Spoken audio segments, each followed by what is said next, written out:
السلام علیکم ناظرین، پروگرام برعکس ود رانا مبشر میں آپ کو خوش آمدید کہتا ہوں۔ میں ہوں ذیشان بشیر۔ رانا مبشر صاحب کچھ مصروفیات کی بنا پر نہیں آ سکے تو اس پروگرام کی ذمہ داری کی فرائض مجھے سونپے گئے ہیں۔ ناظرین، اس وقت بانی پی ٹی آئی کی اہلیہ بشریٰ بی بی اور ان کی بہنوں عظمیٰ خان اور علیمہ خان کی رہائی کے بعد پاکستان تحریک انصاف کی سیاست میں خاصی تبدیلی دیکھی جا رہی ہے۔ بشریٰ بی بی اڈیالہ سے رہائی کے بعد پہلے بنی گالہ گئیں، پھر وہ پشاور گئیں، اس کے بعد وہ اب زمان پارک میں ہیں اور یہاں پر انہوں نے اپنا قیام بھی بڑھا دیا ہے۔ دوسری جانب جو عمران خان صاحب کی بہنیں ہیں وہ بھی لاہور میں مقیم ہیں۔ 4 اکتوبر سے پابندی ہٹ گئی تھی عمران خان سے ملاقات پر، اور اس کے بعد ہم نے دیکھا کہ 2 دفعہ صحافیوں کی ملاقات ہوئی ہے خان صاحب سے۔ اس دوران جو ان کی جانب سے بیانات آئے، ان کا جو لب و لہجہ تھا وہ خاصا چینج تھا۔ پہلے جو بیانات یا سٹیٹمنٹس ان کی جانب سے آتی تھی، جو پیغامات آتے تھے وہ خاصے سخت ہوتے تھے، لیکن اب جو لب و لہجہ ان کا چینج دکھائی دے رہا ہے، بہت سے حلقے انکلوڈنگ حکومتی نمائندگان اس کو کسی ڈیل سے تعبیر کر رہے ہیں۔ یہاں تک کہ بیرسٹر سیف نے تو ایک انٹرویو میں یہ بھی کہہ دیا کہ وہ ادارے یا وہ فریقین جو کہ جمہوریت کو راہ پر لانے میں اپنا کردار ادا کر سکتے ہیں، ان سے ہم رابطے میں ہیں، اور اس حوالے سے جو ہے وہ بات چیت بھی جاری ہے۔ تو کیا اس کو یہ سمجھا جائے کہ بشریٰ بی بی کی جو رہائی ہوئی ہے یا جو عمران خان صاحب کی بہنوں کی جو رہائی ہوئی ہے وہ کسی ڈیل کا نتیجہ ہے؟ کیا واقعی کوئی بیک ڈور کانٹیکٹس جاری ہیں؟ کیا واقعی کوئی بات چیت ہو رہی ہے؟ اور اس کے بعد جو بیرسٹر سیف اور دیگر رہنما یہ دعویٰ کر رہے ہیں کہ رواں ماہ یعنی کہ نومبر میں عمران خان کی رہائی بھی عمل میں آ جائے گی، کیا ایسا کچھ ممکن ہے؟ انہی تمام تر سوالوں کا جواب لینے کے لیے ہمارے ساتھ گفتگو کرنے کے لیے موجود پاکستان تحریک انصاف کے رہنما ایڈوکیٹ اظہر صدیق صاحب۔ اظہر صدیق صاحب، آپ کو خوش آمدید کہتے ہیں پروگرام میں۔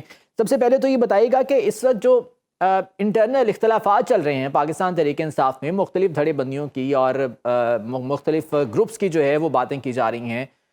سلمان اکرم راجہ، فیصل چودھری والا معاملہ گزشتہ ہفتے ہمارے سامنے تھا، ابھی علیمہ خان صاحبہ یا بشریٰ بی بی صاحبہ ان کے گروپس کی باتیں کی جا رہی ہیں۔ تو عملی طور پر اس وقت پاکستان تحریک انصاف کی قیادت ہے کس کے ہاتھ میں؟ کیا بیرسٹر گوہر کے ہاتھ میں ہے؟ کیا بشریٰ بی بی فیصلے کر رہی ہیں؟ بہت شکریہ۔ دیکھیں جی، پاکستان تحریک انصاف عمران خان سے شروع ہوتی ہے اور عمران خان تک بھی ختم ہوتی ہے، کیونکہ بشریٰ بی بی صاحبہ عمران خان کے ساتھ جیل میں رہی تو ان سے ڈسکشن میں میری ملاقات 17 ستمبر کو جو لاسٹ ہوئی تھی، 1.5 گھنٹہ میری ملاقات عمران خان صاحب اور بشریٰ بی بی صاحبہ سے اکٹھی ہوئی تھی۔ تو وہ فیصلے ہیں، ایک تو میاں بیوی بھی ہیں اور آپس میں ان کا جو بھی ایک انٹریکشن ہے وہ سارا کون، لیکن فیصلے جو ہے نا، فیصلے کرنے کا اختیار وہ عمران خان صاحب اور انہی کے پاس ہے، وہیں سے شروع ہو کے وہی ختم ہوتی ہے۔ باقی یہ دھڑے بندیاں ہم نہیں سمجھتے کوئی دھڑے بندی والا ایشو، ہر ایک کا اپنا ایک اوپینین ہے، وہ اپنے طریقے سے اسٹریٹجی بناتا ہے، اپنے طریقے سے لے کے چل رہا ہے۔ لیکن ایک بات جو ہم توجہ دینے کی بات کرتے ہیں اور کہتے ہیں کہ فوکس صرف ایک عمران خان کے ذات کے حوالے سے، یعنی 2-3 چیزیں ہم آپ نے کہہ دی۔ ایک تو کھوسا صاحب نے مجھے ڈونلڈ ٹرمپ والا بیان دے دیا، وہ غیر ضروری بیان ہے، کوئی ہم کسی امریکہ کی طرف دیکھ رہے ہیں، امریکہ آپریشن رجیم چینج جو ہے وہ ہم تو امریکی ساری ایک ایک چیزیں ریکارڈ پہ رکھی اور ہم اس سائفر سے اللہ تعالیٰ نے باعزت بری کر دیا۔ اور اب جو بات ہے نا، جو ڈیل کی باتیں ہو رہی تھی، کہ میں بتاؤں آپ کو ڈیل اب 2.5 سالوں میں تو ڈیل کوئی کی نہیں۔ اگر ڈیل کی ہوتی تو یہ مقدمے جتنے بھی ہیں، یہ طریقہ کار آپ نے سیاست دیکھی ہوئی ہے نا۔ لیکن بیرسٹر سیف نے گزشتہ روز اپنے انٹرویو میں باقاعدہ اس کی تصدیق کی ہے کہ ہم رابطے میں ہیں انکلوڈنگ اسٹیبلشمنٹ۔ اچھا دیکھیے، میں بتاؤں، ایک تو بیرسٹر سیف صاحب اور علی امین گنڈا پور جو کہ ایک حکومت میں ہے، تو حکومت میں جب ہوتے ہیں تو اسٹیبلشمنٹ سے رابطے میں رہتے ہیں، تو رابطے میں رہنا کوئی بری بات نہیں ہے۔ یہاں تک ڈیل کی بات ہے، رابطے میں میرا نہیں خیال ہے کہ رابطے کوئی ایلیمنٹ یہ شو کرے کہ ڈیل کے لیے یا تو ہو نا کہ ڈیل کے لیے رابطے میں ہو، تو پھر تو بات ہے، تو وہ تو آپ نے، لیکن کیا اس ڈیل کو اب انڈرسٹینڈنگ کا نام دیا جا رہا ہے؟ یہ بھی تو سوال ہے پھر۔ نہیں، دیکھیں بات ایک میں لیگل بات کر کے پھر میں اس کی طرف آؤں گا۔ دیکھیں ابھی وجہ کیا ہے، عمران خان صاحب 2 کیسوں میں باعزت بری ہو چکے ہیں۔ 2 میں توشہ خانہ جو ہے 1 الیکشن کمیشن کا، وہ 120 دن کے بعد استغاثہ شروع ہوا، اس کی اپیل 14 نومبر کو لگی ہے، تو میں 15 نومبر تک حالات بہت مختلف دیکھ رہا ہوں، جو کہ اس میں بھی بریت ہے۔ پھر توشہ خانہ ایک رہ جائے گا نیب والا، وہ نیب کی ترامیم کے بعد وہ بھی ختم ہو گیا، باقی 9 مئی کی ضمانتیں آج لگی ہوئی لیکن تھی۔ 190 ملین پاؤنڈ میں تو وہ کیس اب کنکلوڈ ہونے کے لیے جا رہا ہے، اس میں آپ کیا دیکھ رہے ہیں؟ دیکھیں، وہ اس میں بھی اس لیے نہیں ہے کہ وہ ہم نے چیلنج کیا ہوا ہے، اسلام آباد ہائی کورٹ نے فائنل فیصلہ پاس کرنے سے روکا ہوا ہے، وہ اپنی طور پر چل رہا ہے۔ وہ چلتا رہے، لیکن ایک بات ذہن میں رکھ لیجیے کہ ابھی گراؤنڈ پہ 9 مئی کے حوالے سے آج ضمانتیں جیسے میں نے کہا تھی وہ 8 تاریخ کے لیے گئی ہیں، اور پروسیکیوشن پچھلے 2.5 مہینوں سے ہم بحث کر چکے ہوئے ہیں، وہ لٹکاتی پھری ہے، بیماری کا بہانہ ہے جیسے کرتے ہیں، اور دوسرے 8 کیسوں میں 5 کے لیے ہے، تو نومبر کے اندر اندر ہی 9 مئی میں بھی ضمانتیں دیکھ رہا ہوں، باقی میں بھی ضمانتیں دیکھ رہا ہوں، رہ کیا گیا؟ پھر کوئی نہیں رہ گیا، کیس سارے ختم ہو گئے، تو نومبر کا مہینہ انشاءاللہ سکھ اور چین کا ہوگا، شانتی کا مہینہ ہوگا، اور عمران خان ہم انشاءاللہ العزیز بڑی امید ہے، یہ پروجیکٹڈ ڈیٹے ہوتی ہیں جو ہم دیتے ہیں، بڑی امید ہے وہ باہر آ جائیں گے، آگے کوئی چیز اب سامنے ہے نہیں، ملٹری اظہر کورٹ صدیق بنانے صاحب، کی یہ جو باتیں ابھی ہم دیکھ رہے ہیں خان صاحب کا اپنا لب و لہجہ خاصا نرم دکھائی دے رہا ہے، اس سے پہلے اسٹیبلشمنٹ کے حوالے سے بہت سخت بیانات ہم ان کی زبانی سنتے رہے ہیں، لیکن اب اس طرح کے بیانات بھی نہیں آ رہے، لگ رہا ہے کچھ بیک فٹ پہ چلے گئے ہیں، تو پھر ڈیفینیٹلی انڈرسٹینڈنگ ہو یا ڈیل ہو، کچھ تو ہے پھر جس کی پردہ داری ہے۔ دیکھیے میں پہلے بتاتا چلوں، ابھی رہ کوئی کیا نہیں ہے کیس نا، کہ جتنا زور ڈالنا تھا وہ زور ڈال کے دیکھ لیا، اب 26ویں ترمیم کے اندر ملٹری کورٹیں بن جاتی تو حالات کچھ اور ہونے تھے، ہمارا نقطہ نظر بڑا، اب تو 27ویں ترمیم میں ملٹری کورٹ بنتے ہوئے نظر نہیں آ رہے ہمیں، دیکھیں نا یہاں اب وجہ کیا تھی، جب ابھی تو نظر آ رہا ہے نا کہ حکومت جب کوئی ایسا ایکشن لے گی اسی کے مطابق، اب دیکھیں ہمیشہ جب چوٹ لگانی ہو تو دیکھنا پڑتا ہے کہ تھوڑا کون سا اٹھانا ہے، اگر کوئی چوٹ لگانے کے لیے کوئی جگہ ہی ایسی کوئی نہیں ہے تو کیا چوٹیں لگانی ہیں، وہ جتنی اسٹیبلشمنٹ نے کام کرنا تھا وہ کر دیا، انہوں نے جتنے کیسز بنانے تھے وہ بنا دیے، ابھی تو نیا کیس کوئی سامنے ہوگا تب کی بات ہے، نیا کیس اب بننا بھی کوئی نہیں ہے، تو اس لیے گراؤنڈ کے اوپر باقی جہاں تک بات ہے نا خیبر پختونخوا گورنمنٹ کے حوالے سے ان کی اسٹیبلشمنٹ سے رابطے میں ہے یا وہ کر رہے ہیں، بھی انہوں نے گورنمنٹ چلانی ہے، اور گورنمنٹ کا اچھا، چلانے اگر کا سب طریقہ کچھ بہت اچھا اس وقت اظہر صدیق صاحب چل رہا ہے تو پھر یہ احتجاجی تحریک کا مقصد کیا ہے؟ پشاور میں پہلے جلسے کا اعلان کیا گیا تھا، وہ اب کینسل کیا گیا، 9 نومبر کو ثوابی میں ہو رہا ہے، کسی ٹینٹ ویلیج کی بھی بات کر رہے ہیں، حالانکہ پشاور میں جلسہ کرنے کا کوئی مقصد تو ہے نہیں ہے، پریشر تو آپ نے بڑھانا ہے اداروں پر، حکومت پر۔ دیکھیں ایک بات تو بڑی واضح ہے، یہ جو اب ہو رہا ہے اب ہماری اگلی جنگ ہے وہ ہے عدلیہ کی آزادی اور ان کی بحالی کی جنگ، وہ 26ویں آئینی ترمیم ہم نے تو قبول ہی نہیں کیا، ہم تو اس کے پروسیس میں کسی طرح سے بھی شامل نہیں، جب مولانا فضل الرحمان کے کہنے پہ ہم آئے کہ اگر آئینی بینچز بنانے بھی ہیں تو آ جائیں آئینی بینچ، لیکن باقی عدلیہ کی آزادی چھیننا، آپ نے الیکشن کمیشن کو تا حیات تا قیامت جو ہے وہ ایکسٹینشن دے دینا، وہ ہمیں ایسے کسی یعنی جو ترمیم ہے اس کو مانتے نہیں ہے۔ اب جو آج آپ نے دیکھ لیا کہ لائر کنونشن ہوا، نیشنل ایکشن کمیٹی نے فیصلہ کیا، منیر ملک پریزیڈنٹ منتخب ہو گئے ہیں، اور وکلا تحریک بھی اب چلنے کو ہے، تو وکلا تحریک بھی جہاں چلے گی وہاں ہم بھی سڑکوں کے اوپر ہوں گے۔ اب ہماری جو جنگ ہے نا، جنگ اور جدوجہد، وہ عدلیہ کی آزادی کے حوالے سے، اور 26ویں آئینی ترمیم کو ہم قبول نہیں سر کرتے ادھر ہیں 27ویں عمران۔ ترمیم کرنے کے لیے جا رہے ہیں، اس کے لیے تیاریاں ہو رہی ہیں، اب تو حکومت کہہ رہی ہے کہ ہمیں مولانا کی بھی ضرورت نہیں ہے 27ویں ترمیم کے لیے۔ دیکھیں اب وہ بات اتنی ہے، خرید و فروخت، منڈیاں لگ چکی ہوئی ہیں، اربوں روپے کی گیمیں ہیں، لائر کے الیکشن میں جس طرح انٹرونشن رہی ہے حکومت کی، یعنی وفاقی حکومت کی، صوبائی حکومتوں کی، صرف خیبر پختونخوا کی حکومت اس طرح انوالو نہیں تھی، باقی ساری حکومتیں ہیں وہ اس سارے معاملے میں انوالو رہی ہیں، وہ تو سامنے ہے۔ اب 27ویں ترمیم اپنی جگہ ہے، عمران خان صاحب کی دیکھیں اب آگے جو پروجیکٹڈ ڈیٹے دے رہی ہے نا، اس پروجیکٹڈ ڈیٹوں سے آگے لے جانا ہے، اگر لے کے جائیں گے تو تحریک تو ہماری تب بھی چلنی ہے کہ عمران خان کو آپ اندر رکھ نہیں سکتے ہیں آپ، یعنی صرف تحریک اس مقصد کے لیے نہیں ہے، اس لیے بھی اور کیا چاہتے ہیں آپ، اور کتنا اندر رکھنا ہے آپ نے؟ جھوٹے کیسز سارے بنائے، سارے زمین بوس ہو گئے، اور یہ نہیں ہوتا رہا، ڈیل کی تاریخیں آپ کے سامنے ہیں کہ نواز شریف کے خلاف کیس بنے، انہیں سزائیں ہوئی، اور وہ سزا یافتہ آدمی ملک سے باہر چلا گیا، ریکارڈ کے اوپر ہے، تب آیا جب وہ ڈیل ہوئی پاکستان میں آیا، اور آ کر وہ ڈیل کا طریقہ کار آپ نے دیکھ لیا تھا کیا ہوا، ریڈ کارپٹ بچھا، اظہر صدیق جو صاحب، گاڑیاں نواز شریف صاحب کو عدالت نے بری کیا تھا، ان کے تمام تر کیسز میں انہیں جو ہے وہ بری کیا گیا تھا۔ بعد میں بری کیا تھا، جب پاکستان آئے تو وہ اشتہاری تھے، اب اشتہاری کو آگے جیل کے اندر جانا تھا، یہ تو نہیں کہ پھولوں کی سٹیج سجانی تھی، ان کے لیے بایو میٹرک ہو جانا تھا، ان کو گرفتار نہیں کرنا تھا، یہ کہاں سے آ گیا؟ اور وہ جو پھر وہ جس طرح سے نیب نے، اور دیکھیں بری کہاں کیا گیا، نیب نے آگے کہا، پھر نیب نے آگے کہا انہیں بری کر دیا، ہمیں کوئی اختیار، پھر نیب نے تو کیس لڑا ہی نہیں، یا تو کیس لڑتے تو یہ ہوتے ہیں ڈیل کے پیروکار، طریقہ کار، جو سمجھ میں آتی بات ہے، ہم تو ویز کر رہے ہیں۔ آج دیکھیں آج اس لاہور ہائی کورٹ نے بہت بڑا، یعنی کل کر دیا تھا، یعنی 10,000 کے قریب ڈیٹینشن آرڈر تھے جو پاکستان تحریک انصاف سے 2022 میں، 2023 میں 4,000 یہ ریکارڈ ہے کورٹ کا، پھر ستمبر کے اندر 487 سے صرف لاہور کے تھے ڈیٹینشن آرڈر، تو اس بنیاد کے اوپر سیکشن 3 یعنی آئندہ سے ڈیٹینشن آرڈر جاری کرنے سے روک دیا ہے، تو یہ ہم عدالتی جنگ لڑ رہے ہیں، یہ کوئی ڈیل شیل کا نتیجہ نہیں ہے، اور عدالتوں کے اندر یہ 2023 سے ٹھیک ہے. ہم لے اچھا کر چلیں، چلے ابھی یہ جو آپ احتجاجی تحریک کی بات کر رہے ہیں، وکلاء بھی اپنی تحریک شروع کرنے کے لیے جا رہے ہیں، عدلیہ کی آزادی کے لیے آپ نے کہا کہ تحریک انصاف کی بھی یہ احتجاجی تحریک ہے، لیکن آپ کے جو ورکرز ہیں، کارکنان ہیں، ان کا مورال کافی ڈاؤن ہے. جو ایٹیٹیوڈ رہا علی امین گنڈا پور صاحب کا، 2 دفعہ وہ آئے ہیں، دونوں دفعہ وہ غائب ہو گئے، اسلام آباد سے بھی، لاہور میں وہ ویسے ہی دیر سے پہنچے، تو کیسے کارکنان کیسے انٹیکٹ رہیں گے آپ کے ساتھ؟ دیکھیے کارکنان تو آج بھی انٹیکٹ ہیں، اور بات اب لاکھوں کی ہے، ایسا نہیں ہے کہ کارکنان انٹیکٹ نہیں ہے. کارکنان دیکھیں اگریسو موڈ چاہتے ہیں نا، تو اب اگریسو موڈ میں آ رہے ہیں نا. کارکنان کا جو گلہ ہے قیادت کے ساتھ، وہ ہے کہ اگریسو نہیں ہے. آپ آتے ہیں، احتجاج کرتے ہیں، چلے جاتے ہیں. تو اس دفعہ جو احتجاج ہونا ہے وہ جانے کے لیے احتجاج نہیں ہونا، وہ منطقی انجام تک پہنچانے کے لیے احتجاج ہونا ہے. اس حکومت کو گھر بھیجنے کے لیے احتجاج ہونا ہے. سر، 9 یہ جو مئی کے 45 کیسز پہلے بھگت رہے ہیں، پوری پارٹی آپ کی جو ہے وہ کیسز بھگت رہی ہے. اگریسو موڈ میں دوبارہ کوئی اس قسم کا اگر ایڈونچر آپ نے کر لیا تو یہ تو مسئلہ پھر اور خراب ہو جائے گا آپ کے لیے.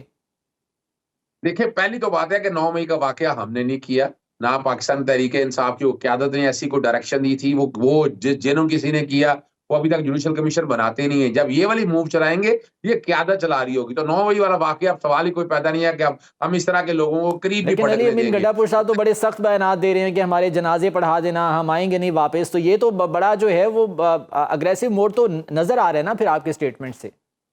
کیا آ رہا ہے، کیا آ رہا ہے؟ اپنی جان کی حد تک بات کر رہے ہیں نا کہ ہم اپنے جنازے کے لیے بیٹھے ہوں گے. ہم اپنے لیے، ہم نے یہ تو نہیں کہا کہ ہم یہاں پر توڑ پھوڑ کر دیں گے، ہم تیا پانچا کر دیں گے. ہم نے تو یہ نہیں کہا نا. ہم تو احتجاج کے لیے آ رہے ہیں، احتجاج کے لیے کریں گے. احتجاج ہمارا حق ہے، آئینی اور قانونی حق ہے. آئین کا آرٹیکل 15، 16، 17 یہ ہمیں احتجاج کا حق دیتا ہے، اور وہ احتجاج ہم کریں گے. اور مقصد احتجاج کا کیا ہے؟ وہ پاکستان کے لیے ہے. یعنی یہ جو ہمیں بے وقوف بنانے والا جو ڈرامہ ہے نا کہ جناب اس سے نقصان ہو گیا جب، اور ہم نے ہمارے دور کے اندر دیکھیے لانگ مارچ ہونے دیے، کسی کو روکا؟ ہمارے لانگ مارچ اگر ہوئے، ہم اگر کرنے کے لیے کہ ہمارے ساتھ کیا رویہ رکھا گیا؟ آپ کے سامنے ڈیٹینشن آرڈر رکھ دیا، دفعہ 144 کا نفاذ لگانا، لوگوں کو، بچے بیویوں کے ساتھ کیا کیا ظلم کیا. اب تو وہ ساری کہانیاں ریکارڈ کا حصہ ہے، اور پوری دنیا اس پہ آواز اٹھا رہی ہے. وہ اگر امریکی سینیٹر اگر آگے آئے، انہوں نے بنیادی حقوق کے تحفظ کی بات کی، انہوں نے کہا کوئی ڈیل کی باتیں ہیں. اگر یو این کا ورکنگ پیپر آ گیا تو جو آربیٹری ٹینشن کے اوپر ہے، تب انہیں مصیبت پڑ گئی. اگر وہ اچھا آکسفورڈ کا اچھا الیکشن لڑنے صدیق چلے صاحب، آپ نے جو ہے وہ بات کی تھی جو کھوسا صاحب نے ذکر کیا تھا، نومبر دسمبر میں امریکن پریزیڈنشل الیکشنز کے ساتھ بھی جوڑا جا رہا تھا اس چیز کو. تو کیا واقعی کوئی فرق پڑے گا پاکستان تحریک انصاف کو اگر وہاں پر کوئی ایڈمنسٹریشن چینج ہوتی ہے امریکہ میں؟ دیکھیں ہم کوئی امریکہ کے ساتھ اس کی امید لگائی نہیں بیٹھے. وہاں پینٹاگون کی پالیسیز چلتی ہیں، سارا کچھ. ہم کوئی امید لگائے نہیں بیٹھے. ہم جو موجودہ ایڈمنسٹریشن ہے وہ دیکھیں، آپ دیکھیں پارلیمنٹیرین ساتھ ہے نا، صرف کون ساتھ نہیں ہے؟ ایڈمنسٹریشن ساتھ نہیں ہے. ایڈمنسٹریشن اگر چاہتی تو اس پہ باٹے کا آواز اٹھاتی ہے، اور گورنمنٹ آف پاکستان اور ساری باتوں کو کہتی کہ یہ بنیادی حقوق کی خلاف ورزی. انہوں نے تو کوئی آواز نہیں اٹھائی. تو وہ جب وہ آواز اٹھائے گی تب کی باتیں. ابھی تو فی الحال پارلیمنٹیرین ہیومن رائٹس کی وائلیشن کو لے کر چل رہے ہیں. ہم کو امریکہ کی ٹھیک ہے، حکومت چلیں سے کوئی نومبر امید. دسمبر کی باتیں تو ہم پارٹی سے بھی سن رہے ہیں، اور حکومتی حلقے بھی جو ہے اس پر خاصے پینک موڈ میں دکھائی دیتے ہیں. اب دیکھنا یہ ہے کہ کیا اس بارے میں ہوتی ہے. بہت شکریہ آذر صدیق صاحب، پاکستان تحریک انصاف کے رہنما ہمارے ساتھ موجود تھے اور اس بارے میں بات کر رہے تھے. ناظرین واپس آئیں گے ایک بریک کے بعد ہمارے ساتھ. بریک کے بعد آپ کو پروگرام میں ایک بار پھر سے خوش آمدید کہتے ہیں. امریکن پریزیڈنشل الیکشنز اب صرف 3 دن کی دوری پر ہیں، اور پوری دنیا کی نظریں اس وقت امریکہ کے صدارتی انتخابات پر ہیں. کاملا ہیرس اور ڈونلڈ ٹرمپ کے درمیان اس وقت نیک ٹو نیک مقابلہ دیکھا جا رہا ہے. 47% اور 48% پہ ہیں. جو سوئنگ سٹیٹس ہیں ان کے بارے میں کہا جا رہا ہے کہ وہ اہم کردار ادا کر سکتی ہیں. ارلی ووٹنگ کا سلسلہ بھی جاری ہے. تقریباً 6 کروڑ سے زائد اس وقت ووٹرز اپنا حق رائے دہی استعمال کر چکے ہیں. اب دیکھنا یہ ہے کہ کس پر اعتماد کا اظہار کیا جاتا ہے. کیا جو بائیڈن کی پالیسی ہی آگے چلے گی، کاملا ہیرس کو عوام جو ہے وہ لے کر آئیں گے بطور صدر، یا ایک بار پھر سے ڈونلڈ ٹرمپ جو ہے وہ آئیں گے؟ اسی پر بات کرنے کے لیے ہمارے ساتھ موجود ہیں نائلہ چوہان صاحبہ، سابق سفیر. نائلہ چوہان صاحبہ، بہت شکریہ آپ کے وقت کا. سب سے پہلے تو یہ فرمائے گا کہ اس وقت جو صورتحال ہم دیکھ رہے ہیں، کاملا ہیرس کی جو مقبولیت ہے اس میں کسی حد تک کمی واقع ہوئی گزشتہ کچھ عرصے کے دوران. اس وقت بہت قریب ہیں، صرف 1 سے 2% کا فرق دیکھا جا رہا ہے ڈونلڈ ٹرمپ اور کاملا ہیرس کے مابین. اس پوری صورتحال پر آپ کا تجزیہ کیا ہے؟ دیکھیے اس وقت جو ہے الیکشن جیسے آپ نے فرمایا نیک ٹو نیک ہے، اور دونوں جو جانبات ہیں، چاہے وہ ریپبلکنز ہیں یا وہ ڈیموکریٹس ہیں، ان کے جو ایجنڈا، تو جو ان کی پالیسیز اور جو ان کی تاریخی ہمارے ساتھ روابط رہے ہیں، اس کے لحاظ سے ہمیں دیکھنا ہے کہ ہمارے لیے یہ الیکشنز کیا ریپرکشنز رکھتے ہیں۔ اس وقت جو ہے مشکل ہے کہنا کہ کون جیتے گا۔ آپ کی بات درست ہے کہ ریسنٹلی کمالا ہیرس کے جو ہے تھوڑی سی، ناٹ مچ، 1-2% میں تھوڑی کمی ہوئی ہے، لیکن ابھی اٹس پریمیچور ٹو سے اینی تھنگ۔ اس میں میرا خیال ہے جو بائیڈن ایڈمنسٹریشن کی پالیسیز تھی غازہ میں، پیلسٹائن میں، وہ شاید اپنا رنگ دکھا رہی ہیں۔ تو اس وقت it's very fluid, it's difficult to predict. نالیہ صاحبہ، یہ جو بائیڈن ایڈمنسٹریشن کی پالیسیز غزہ کے حوالے سے جو آپ نے ذکر کیا ہے، مڈل ایسٹ کی اس وقت جو سچویشن ہے، ڈیفینیٹلی اس کا بہت زیادہ اہم کردار ہوگا۔ ڈونلڈ ٹرمپ جو ہے وہ جو وہاں کے لوگ ہیں، جو عرب کے لوگ ہیں یا ووٹرز جو ان کے وہاں پر امریکہ میں بستے ہیں، ان کو لبھانے کے لیے مختلف طریقے آزما رہے ہیں۔ ان کی تقاریر جو ہیں وہ اٹھا کر دیکھ لیں، ہمیں اس میں بھی کافی زیادہ جو ہے وہ چینج نظر آیا ہے۔ تو کتنا اہم رول یہ پلے کر سکتا ہے مڈل ایسٹ کی جو سچویشن ہے؟ دیکھیے، مڈل ایسٹ کی سچویشن میں تو یہ بہت اہم رول پلے کرے گا، لیکن یہ کہنا مشکل ہے کہ اگر ٹرمپ صاحب آئے تو وہ کس طرح سے اس کو پلے آؤٹ کریں گے، اور کیا کمالا ہیرس جو ہیں وہ بائیڈن پالیسیز کو اسی طرح فالو کریں گی۔ لیکن ابھی اگر آپ دیکھیں تو جہاں تک مڈل ایسٹ اور پیلسٹائن کی سچویشن ہے، پریزیڈینشل ڈیبیٹ میں دونوں کینڈیڈیٹس نے قریباً ایک ہی طرح کا موقف اختیار کیا ہے۔ اس کا مطلب ہے کہ جو بھی حکومت آئے گی، فلسطین کے حالات بہتر ہونے کے چانسز جو ہیں وہ بڑے لمیٹڈ ہیں۔ ٹھیک ہے، اب اگر تو کاملا ہیرس ہوتی ہیں تو زیادہ تو چانسز یہی ہیں کہ جو بائیڈن کی پالیسیز وہی آگے چلیں گی، لیکن اگر ڈونلڈ ٹرمپ آتے ہیں تو پھر اس میں کچھ چینج ہو سکتا ہے؟ ہو سکتا ہے، بالکل ہو سکتا ہے، لیکن آپ کو یہ بھی مد نظر رکھنا ہے کہ ڈونلڈ ٹرمپ صاحب کے جو طریقہ کار ہے وہ بڑا انپریڈکٹیبل ہے، اور ان کی فارن پالیسی میں بھی آپ دیکھیں کہ وہ اسی طرح رہے ہیں۔ ان کی جو فارن پالیسی ہے وہ بیسکلی ٹرانزیکشنل ہے۔ انہوں نے سعودی عربیہ کا بھی آپ کو یاد ہوگا وزٹ کیا تھا اپنے دورانیے میں، اور کس طرح سے انہوں نے ان سے جو ہے وہ روابط کیے تھے، لیکن اس کے بعد جو ہے they did not sustain it۔ تو یہ کہنا مشکل ہے کہ وہ کس طرح سے بیہیو کریں گے، اس لیے ابھی اٹس پریمیچور ریلی ٹو پریڈکٹ کہ کیا ڈونلڈ ٹرمپ جو ہیں وہ کون سا موقف اختیار کریں گے ان دا مڈل ایسٹ۔ ٹھیک، اچھا، پاکستان کے پرسپیکٹو سے اگر بات کریں تو آپ کو لگتا ہے کہ کوئی پالیسی چینج ہو سکتا ہے نئی ایڈمنسٹریشن کے ساتھ، اگر ڈونلڈ ٹرمپ آتے ہیں یا اگر کاملا ہیرس آتی ہیں، تو کیا پاکستان کے ساتھ تعلقات میں کوئی چینج آ سکتا ہے؟ دیکھیے، جو بھی آئے گا اس کا آبویسلی اثر تو ہوگا فارن پالیسی پہ۔ جہاں تک ٹرمپ صاحب کی پالیسیز رہی ہیں پاکستان کی طرف، اس میں تو وہ واضح ہے کہ وہ کورٹ کی طرف زیادہ انکلائن تھے۔ انڈیا کی ڈیفنس اور ان کی جو سیکیورٹی کے ایشوز ہیں ان کو زیادہ ترجیح دے رہے تھے بجائے پاکستان کے، اور انہوں نے پاکستان کی ایڈ بھی جو ہے وہ کاٹی تھی، جو کہ ہم کاؤنٹر ٹیررزم کی جو ہے لیے استعمال کر رہے تھے، اس میں بھی کمی آئی تھی، جس کی وجہ سے ہمیں اتنی قربانیاں دینی پڑی۔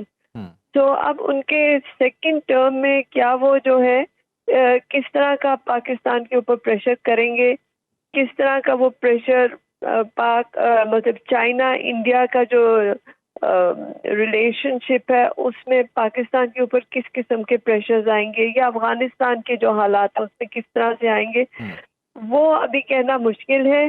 ٹرمپ کی پالیسی زیادہ جو ہے وہ انٹیگنسٹک ہے چین کی طرف، اور اس لیے وہ پاکستان کو کیونکہ چین کا دوست سمجھتے ہیں، پاکستان BRI اور CPEC کا حصہ ہے، تو اس لیے ٹرمپ صاحب میرے خیال میں پاکستان کی طرف زیادہ ان کا رجحان نہیں ہوگا۔ اچھا، پاکستان اور انڈیا کے ریلیشن پر کوئی فرق پڑ سکتا ہے نیو ایڈمنسٹریشن کے ساتھ؟ نیو ایڈمنسٹریشن ڈیپینڈس کہ ہے کون۔ آپ کو یاد ہوگا ٹرمپ صاحب نے ایک دفعہ کہا بھی تھا کہ وہ خود میڈیٹ کرنا چاہیں گے پاکستان اور انڈیا کے درمیان صلح جی صفائی کے، لیکن مودی صاحب نے ان کی جو آفر تھا اس کو رد کر دیا تھا، اور اس کے بعد ٹرمپ نے اس پہ آگے کوئی مطلب پیش رفت نہیں کی۔ ہوں۔ سو اب ان کے دوسرا جو ٹرم ہے اس میں وہ کس طرح سے پلے آؤٹ ہوتا ہے یہ اب دیکھنا پڑے گا۔ اچھا، ڈونلڈ ٹرمپ اس وقت جو ہے وہ بہت زیادہ زور دے رہے ہیں امیگریشن قانون کے حوالے سے اور امریکن بارڈرز کو جو ہے وہ سیکیور کرنے کے حوالے سے، تو یہ کس حد تک کارآمد ممکنہ طور پر ان کے لیے ہو سکتا ہے ووٹرز کی سپورٹ حاصل کرنے میں؟ دیکھیے، جہاں تک امیگریشن کی پالیسی ہے یا مڈل ایسٹ کی پالیسی ہے، دونوں پارٹیز جو ہے میرا خیال ہے ایک بائی پارٹیزن ان کا جو ہے نا کنسنسس ہے کہ امریکہ کو ان جو ہے موضوعات پہ کس طرح سے اپنی جو ہے پالیسیز ایکسرسائز کرنی ہے۔ تو میرا نہیں خیال کہ اس میں either of the parties, either of the governments will make many changes in their current policy, immigration میں بھی اور مڈل ایسٹ کی طرف بھی۔ ٹھیک۔ اچھا، یہ جو سوئنگ سٹیٹس کی ہم بات کرتے ہیں، مشیگن ہے، نارتھ کیرولائنا ہے، جارجیا ہے، ان کا کردار بہت زیادہ اہم ہے، بالکل لاسٹ مومنٹ پہ جا کے یہاں سے معلوم ہوتا ہے کہ کسی بھی وقت جو ہے وہ کہیں پر بھی پانسا پلٹ سکتا ہے۔ اس وقت موڈ کیا دیکھا جا رہا ہے آپ کے خیال میں یہاں پر؟ موڈ تو دیکھیے پاسا پلٹ میں دیر نہیں لگتی اور سوئنگ اسٹیٹس کا رول جو ہے وہ بڑا اہم ہے، لیکن وہاں پہ میرے خیال میں جو وہ الیکشن کے جیسا کمالا ہیرس یہ پہلی ایک خاتون ہوں گی امریکہ میں اس دفتر کے لیے، اور پھر یہ کہ وہ سفید فام بھی نہیں ہے، تو یہ امریکہ کے لیے ایک بہت بڑا چینج ہوگا۔ ان کی الیکشن کیمپینز میں دیکھیں تو وہ زیادہ عورتوں کے اور ہیومن رائٹس کے جو ہیں ایشوز ان پہ ان کا زور ہے، جبکہ ٹرمپ جو ہے اس کا جو زور زیادہ ٹریڈ اور اکنامک پہ ہے۔ تو اس لحاظ سے ابھی سوئنگ اسٹیٹ جو ہے ان کی جو ووٹرز ہیں وہ کس طرف بہیں گے، اٹس ڈیفیکلٹ ٹو سے۔ نالے صاحب، ابھی گزشتہ 2 ماہ کی اگر ہم بات کریں تو کملا ہیرس کی جو مقبولیت ہے اس میں خاصی کمی واقع ہوئی ہے۔ ابھی آپ نے ذکر بھی کیا کہ وہ چونکہ سفید فام نہیں ہے، شاید یہ بھی ایک وجہ ہو سکتی ہے۔ کون سے ایسے محرکات ہیں کہ جو اس وقت اثر انداز ہو رہے ہیں ان کی مقبولیت پر؟ سب سے پہلے تو یہ کہ وہ خاتون ہے، اور امریکہ کی تاریخ میں جو ہے کوئی آج خاتون تک کوئی خاتون لیڈرشپ پہ نہیں آئی اس لیول پہ۔ ہلری کلنٹن نے کوشش کی لیکن ناکام ہوئی۔ کمالا ہیرس دیکھیں، اور پھر جو ان کا وہ جو ہے الیکٹرل کالج وہ کس طرح سے بیہیو کرتا ہے، وہ بھی آپ دیکھیے کہ ہلری کلنٹن بھی قریباً جیت گئی تھی، لیکن جو الیکٹرل کالج تھا اس نے جو ہے پاسا پلٹ دیا۔ So it's not just swing states, آگے وہ کس طرح سے ٹرانسلیٹ ہوتا ہے وہ بھی ابھی نہیں کہا جا سکتا۔ یہ جو ڈونلڈ ٹرمپ پر حملہ ہوا تھا، کیا یہ بھی وجہ ہے ڈونلڈ ٹرمپ کی مقبولیت بڑھنے کی؟ کچھ ہمدردی ان کے ساتھ اس وقت دیکھی جا رہی ہے؟ بالکل بالکل، اور سیاستدان تو وہی ہوتا ہے جو اپنے ہر چیلنج کو اپنی کامیابی بنائے، اور Trump is very good at that. تو وہ جو بھی حملہ آور تھا، لکیلی وہ بھی سفید فام ہی تھا اور عیسائی ہی تھا، تو وہ ٹیررسٹ حملہ نہیں کہہ سکے۔ لیکن آپ دیکھیں کہ اب ٹرمپ صاحب جو گفتگو کر رہے ہیں اس میں وہ یہ بھی کہہ رہے ہیں کہ کینیڈی کے جو مرڈر ہوا تھا اس کی بھی اصلیت ان کو معلوم ہے، اور اس میں جو ملوث حضرات تھے جو اب بھی حیات ہیں ان کو بھی یہ سامنے لائیں گے۔ تو اگر یہ ایسے ہوتا ہے تو پھر میرے خیال میں امریکہ میں جو سیاست ہے وہ بہت زیادہ گمبھیر ہو جائے گی۔ ٹھیک ہے، اچھا چلیں میں ریجن کے حوالے سے کچھ بات کرنا چاہ رہا ہوں۔ یہ جو پاکستان، انڈیا اور یہ سارا ریجن ہے، ابھی پچھلے ہم نے دیکھا شنگھائی تعاون تنظیم کا اجلاس ہوا، اس کے بعد رشیا میں برکس کا اجلاس ہوا، وہ بہت زیادہ امپورٹنٹ تھا۔ کہا یہ جا رہا تھا کہ شاید رشیا کو بالکل الگ تھلگ کرنے کی کوشش کی جا رہی ہے، لیکن اس نے ایک بڑا تاثر دیا ہے۔ اب امریکہ کا جو ہے وہ کیا رد عمل اس سلسلے میں آپ سمجھتی ہیں کہ ہو سکتا ہے ممکنہ طور پر پریزیڈنشل الیکشنز کے بعد؟ آپ اس کو ایس سی او سے کس طرح جوڑ رہے ہیں؟ جو برکس کا اجلاس ہوا تھا اس سے پہلے ایس سی او کا اجلاس تو پاکستان میں ہوا تھا، ڈیفینیٹلی وہ بھی ایک بڑا جو ہے وہ پاکستان کے لیے ایونٹ تھا. اس کے بعد برکس کا اجلاس ہوا ہے، وہاں پر بھی یہ تمام تر ممالک موجود تھے. بالکل صحیح ہے. اور آپ دیکھیے کہ برکس کا اگر آپ اجلاس کو ذرا اسٹڈی کریں تو اس میں انڈیا کا بڑا اسپوائلر رول تھا، اور انڈیا جو ہے وہ ویسٹ کو بھی اپیز کر رہا ہے، اور ادھر بھی جو ہے اس نے ٹانگ اڑائی بھی ہے just to have that nuisance value. اب مودی صاحب کی حکومت کس طرح سے ریجن کے پالیٹکس کو جو ہے اپنے ذاتی مفاد کے لیے استعمال کرتی ہے، اور کس طرح وہ جو نئی ایڈمنسٹریشن ہوگی امریکہ میں اس کو استعمال کرتی ہے. کیونکہ آپ دیکھیے کہ at one point Modi India part of Quad, جو کہ 4 ممالک کی ایسوسیشن ہے، سیکورٹی ایسوسیشن ہے، آرگنائزیشن ہے، جس میں رشیا ہے، سوری اس میں یو ایس اے ہے، جاپان ہے، آسٹریلیا ہے اور انڈیا ہے. تو وہ ریجن کے اوپر اپنی ٹھیکیداری کرنا چاہتے ہیں، اور وہ انڈیا کو یہاں کا چوکیدار بنانا چاہتے ہیں. چلیں دیکھتے ہیں کہ اب اس حوالے سے کیا ایڈمنسٹریشن جو نہیں آتی ہے، پالیسیز ہوتی ہیں، صرف 3 دن باقی بچے ہیں، اور ڈیفینیٹلی پوری دنیا اس وقت دیکھ رہی ہے امریکن پریزیڈنشل الیکشنز کو کہ کون جیتے گا. آیا کہ جو بائیڈن کی پالیسیز آگے چلیں گی، کملا ہیرس صدر بنیں گی، یا ڈونلڈ ٹرمپ ایک بار پھر سے آئیں گے. بہت شکریہ نائلہ چوہان صاحبہ، سابق سفارتکار ہمارے ساتھ موجود تھیں اور اس حوالے سے اظہار خیال کری تھیں. ناظرین واپس آئیں گے ایک بریک کے بعد ہمارے ساتھ. بریک کے بعد آپ کو پروگرام میں ایک بار پھر سے خوش آمدید کہتے ہیں. 26ویں آئینی ترمیم کے بعد بھی حکومت کی جانب سے مسلسل قانون سازی کا عمل جاری ہے. کل ایک ہی روز میں 3 اہم بل جو ہے وہ پیش کیے گئے. ایک تھا ججز کی تعداد سے متعلق 17 سے بڑھا کر 25 کی جانی ہے. اس بارے میں جو سینٹ کی قائمہ کمیٹی برائے قانون انصاف ہے اس نے یہ بل منظور کر لیا. پھر قومی اسمبلی میں ایک بل پیش کیا گیا انسداد دہشت گردی ایکٹ کے حوالے سے.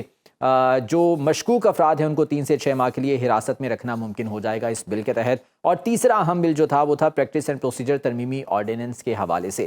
اب ان تمام تر قانون سازیوں کے بعد 27ویں ترمیم کی بھی جو ہم افواہیں سن رہے ہیں، بہت سی خبریں جو ہے وہ زیر گردش ہیں. حالانکہ اس بارے میں بھی آفیشلی کوئی بات نہیں کی گئی ہے، لیکن ان آفیشلی بہت سی باتیں اس بارے میں ہو رہی ہیں اور حکومتی حلقوں کی جانب سے جو ہے وہ کی جا رہی ہیں.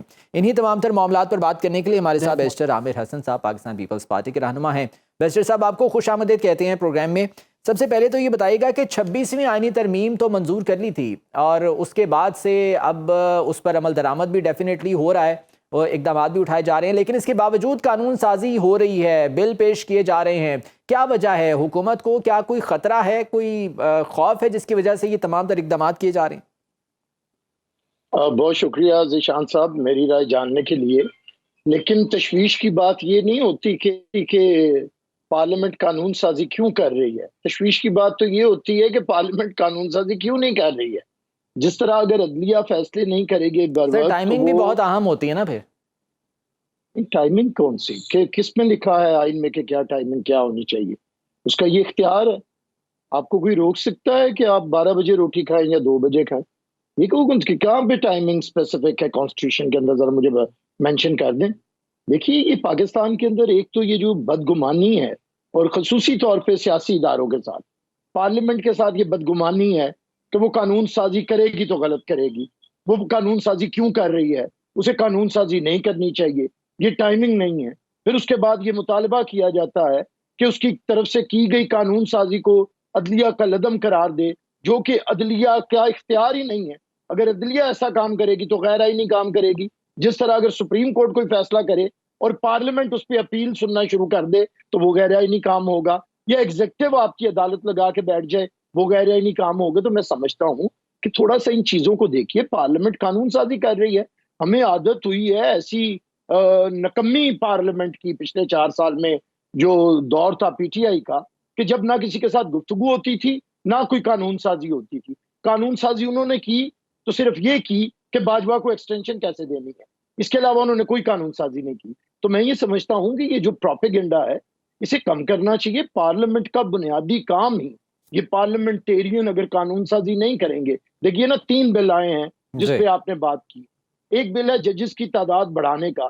یہ لیگل فریٹرنٹی ہم لوگ جانتے ہیں کہ ہر ایک کا مطالبہ ہے کہ انصاف کی فراہمی کے لیے ججز کی تعداد بڑھائیں. سپریم کورٹ میں بھی ہائی کورٹ کے ججز پورے کریں, نیچے بھی عدالتیں بڑھائیں. بشیر صاحب, یہ 26ویں آئینی ترمیم کی منظوری میں تو مولانا صاحب آپ کے ساتھ آ گئے تھے, پی ٹی آئی نے تو خیر ووٹ نہیں دیا تھا, لیکن یہ جو ججز کی تعداد بڑھانے والا معاملہ تھا اس میں تو جے یو آئی نے بھی مخالفت کی ہے. کوئی بات نہیں, جے یو آئی کی ضرورت بھی نہیں تھی. یہ کوئی 2/3 اکثریت اس میں چاہیے نہیں ہے, یہ تو سمپل میجورٹی ہے تو اس پہ ہو جاتی ہے. تو مولانا صاحب کو سر جاننا میں یہ چاہ رہا ہوں کہ جو ان کی جانب سے لاجکس دی گئی ہیں آپ سمجھتے ہیں کہ اس میں وزن ہے؟ دیکھیے اگر ساری لاجکس میں جو حکومت کی ہیں اس میں وزن ہوتا تو مولانا صاحب حکومت میں بیٹھے ہوتے, اور اگر ساری لاجکس مولانا صاحب کی میں وزن ہوتا تو پھر حکومت مولانا صاحب کے ہاتھ میں. تو اس لیے میرے خیال سے لاجکس ہوتی ہیں, اپنی اپنی رائے ہوتی ہے. کبھی ہم بھی اظہار کرتے ہیں, کبھی دوسرا بھی اظہار کرتا ہے, لیکن ایک طریقہ کار ہے آئین کے اندر. میجورٹی چاہے گی تو قانون سازی کرے گی, سمپل میجورٹی. 2/3 میجورٹی چاہے گی تو آئین میں ترمیم کرے گی. یہ بنیاد آئین نے اسے دی ہے, اس لیے اس پہ پریشان نہیں ہونا چاہیے.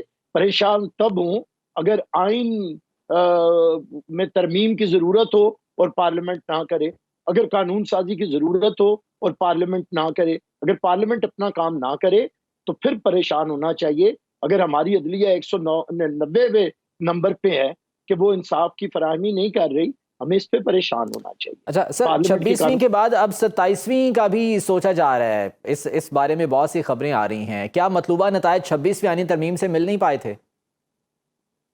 دیکھیے 1973 کا آئین متفقہ تھا, لیکن اس میں بھی 26 ترمیمیں ہوئی ہیں. 27ویں بھی ہو سکتی ہے, 28ویں بھی ہو سکتی ہے, 67ویں بھی ہو سکتی ہے, 68ویں بھی ہو سکتی ہے. یہ آئین نے پارلیمنٹ کو اختیار دیا ہے, جب وہ چاہے کرے. تو یہ کیوں سوال ہے, مجھے تو یہ سمجھ نہیں آتی کہ یہ کیوں پروپیگنڈا ہے کہ آئین میں ترمیم کیوں کی جا رہی ہے.